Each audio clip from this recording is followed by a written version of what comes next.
Hello, Ka-Edu. Welcome to Editing and Enhancing New Literacies across curriculum. We start with the first module on topics in traditional or conventional literacy, expanded views of literacy, and literacy in the 21st century. It is expected that students will gain clear and appropriate understanding of the discussed concepts.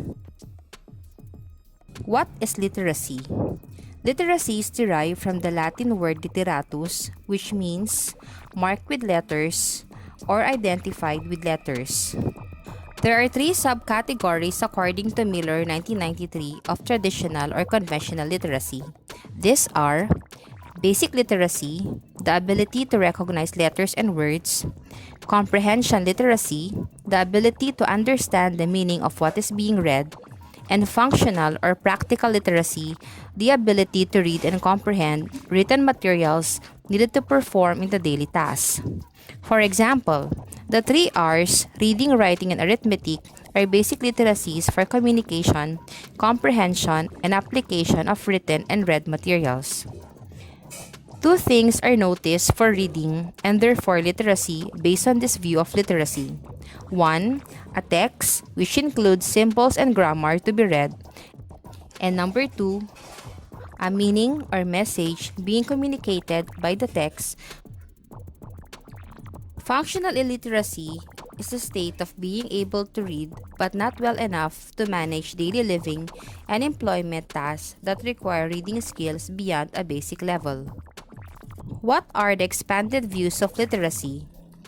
Media literacy is most often defined as the ability to understand how television and film manipulate viewers, and computer literacy is frequently described as the skills to use a computer as a tool to perform various tasks, such as gaining access to the World Wide Web. The language of multimedia. An expanded definition of literacy would recognize the fact that most people receive information, communicate with one another, and entertain themselves through methods that most often involve audio recordings, radio, film, television, and computers rather than print language. Number 1. The multimedia language of the screen becomes our vernacular. Majority of transactions are in various platforms, whether digital and print screens. Number 2. The language of multimedia is capable of constructing complex meanings independent of text. The language of a screen emphasizes the value of a multimedia language. Clear differences, as in values, aspects, or experiences which cannot be contained in books. Number 3. The language of multimedia enables modes of thought, communication, teaching, research, and publication that are essentially different from text. Multimedia encourages approaches different from those used to write text, as evidenced by its vocabulary. One creates and constructs media rather than writing it. One navigates and explores it rather than reading it. Collaboration is an implicit part of the creative process among students and professionals, which may well offer important avenues for cross-disciplinary research. To be truly literate in the 21st century, one must study multimedia as a language and learn to both read and write in its various forms. To read and write the language of multimedia and learn how it creates meaning within particular contexts. The perspective of literacy as knowledge evolved from new literacies in reference to skills and bodies of knowledge. Literacy is more similar to knowing about something and what to do with it. For example, learning about the facts and how to use language in the classroom for communication involves its usage and its understanding on what to do with the language for language learning. On another note, learning a second language starts with being familiar with the first language.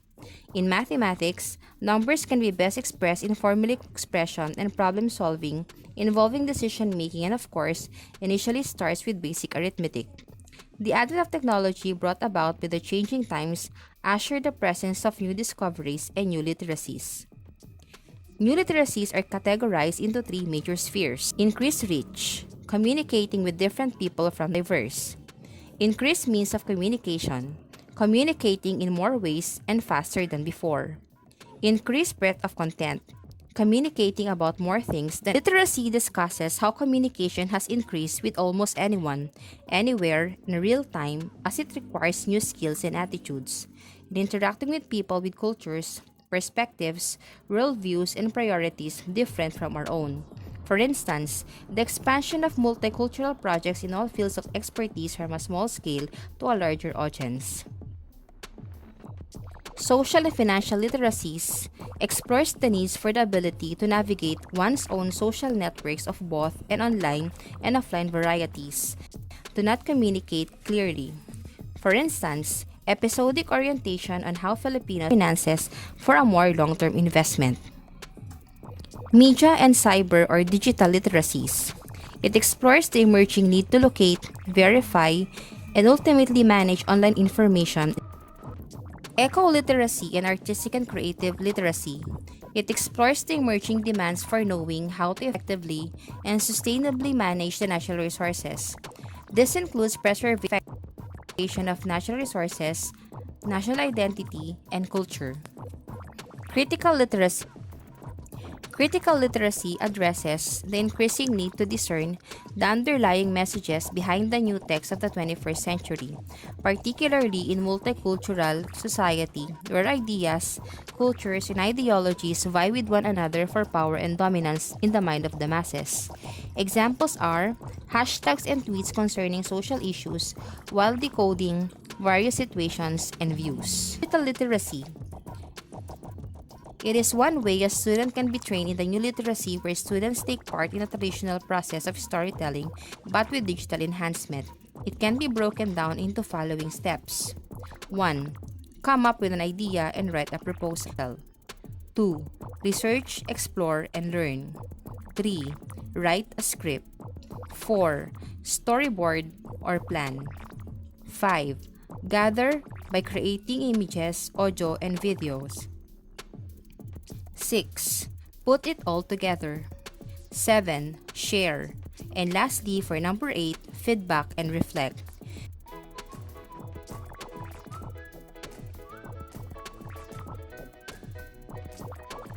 Channel for your reference.